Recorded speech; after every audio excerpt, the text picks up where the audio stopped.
Fat phobia is a major social crisis. We've heard about it before. Well, our friends over at Libs of TikTok deserve some credit for exposing some of its more pernicious and recent and urgent expressions.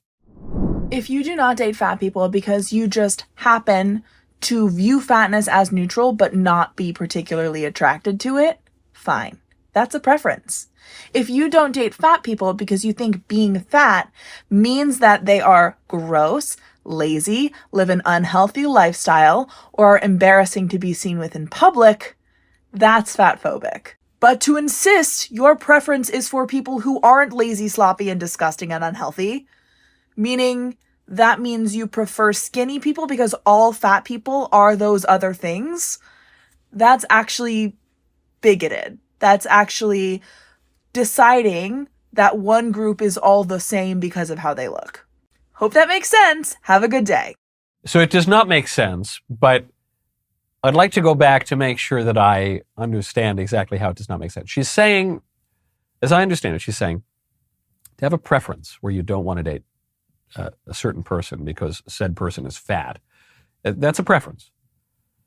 But if you don't want to date fat people, as a rule, that's very bigoted and fatphobic. I think that is what I think I understood. Could we play it again just so I can be sure that that's what she's saying?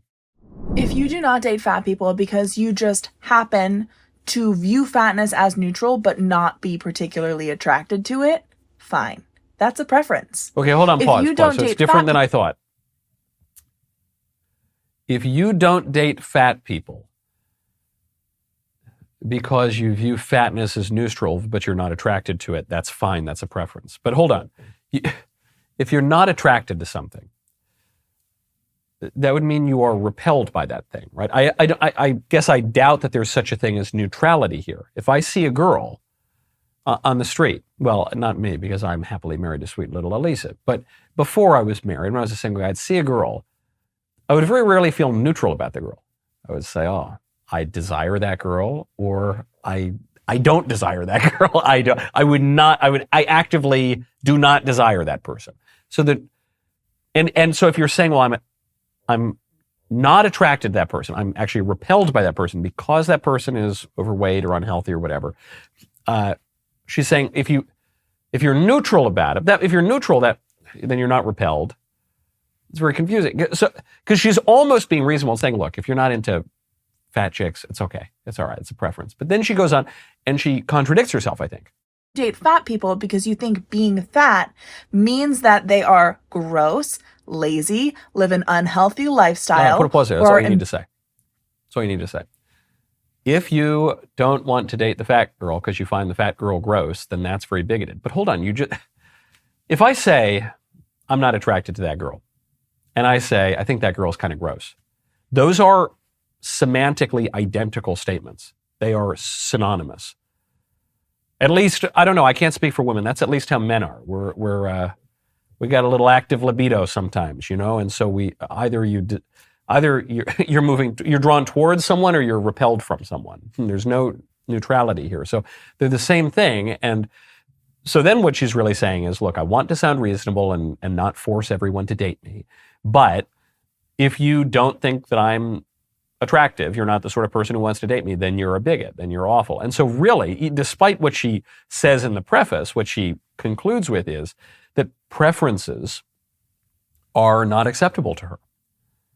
But it's actually very telling that she has to compliment and exalt preferences at the beginning, because this is what liberalism does. Liberalism exalts preference. Liberalism makes subjective preference the be-all and end-all. Don't yuck my yum. You do you, man. It's like, you do you, I'll do me. You can't tell me what's good for you. It's not necessarily good for me, man. It's all about my preferences and my individualism. So liberalism has to exalt preference. But liberalism also paradoxically condemns preference. Because when people express preferences that contradict the liberals' preferences, they don't like that. That's no bueno. You can't do that. And this should be expected. if we were to live in a normal, rational society where we accepted objective truth and reality and standards, including standards of health and beauty, then we could all use our reason and come to conclusions that we all agree to. But if we live in this radically subjectivist world, where it's all just about preference, and you do you, and nothing's normal, and nothing's abnormal, and nothing's good or bad, it's all just whatever you want, man. If we live in that world, then all of a sudden society ceases to be a reasonable discussion about objective truth, and it becomes a battle of wills, of preferences. Because the fat girl, the self-identified fat girl, could say, look, I want to date the super giga Chad Sigma guy. I want to. That's my preference, and I'm going to do it if I want to do it. Now, the super Sigma Alpha Chad frat guy, he might say, I don't want to date the fat chick. Well, now his preference is encroaching on the satisfaction of her preference. And one preference has to win. Her desire to date the Chad, or the Chad's desire not to date her. And what she's saying is, he has no right not to date me. He thinks I'm gross. He thinks I'm unhealthy. Well, how dare he? He's a bigot. He ought to be sent out of society. He ought to be ostracized, thrown where there is weeping and gnashing of teeth, if he doesn't satisfy my personal preference. Because it's just preferences, and it's just going to be one group is going to win, or another group's going to win, or one individual is going to win, or the others. That's all it is. There's no more reason to it. And in fact, it's right there in the phrase, because the liberal accusations are so often confessions. I'm not the first to observe it.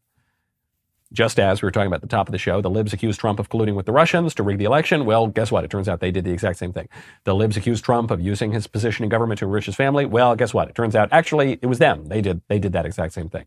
And same here, when they use this language of phobia. I don't use the language of phobia because I think a lot of the things described as phobias are not irrational. I don't think it's irrational to have sexual desire for people who are more beautiful than I. I'm not saying big girls can't be beautiful. They can be, but these angry, shrieking, entitled, feminist, body positive people, it's not the most attractive thing in the world. That's not phobic. It's not irrational.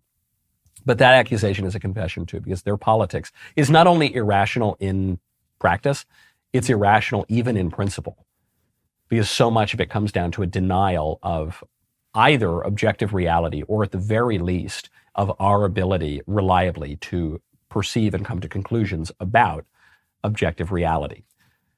Hence the line from Robert Frost, I mentioned it on the show yesterday, that a liberal is one who can't take his own side in a debate.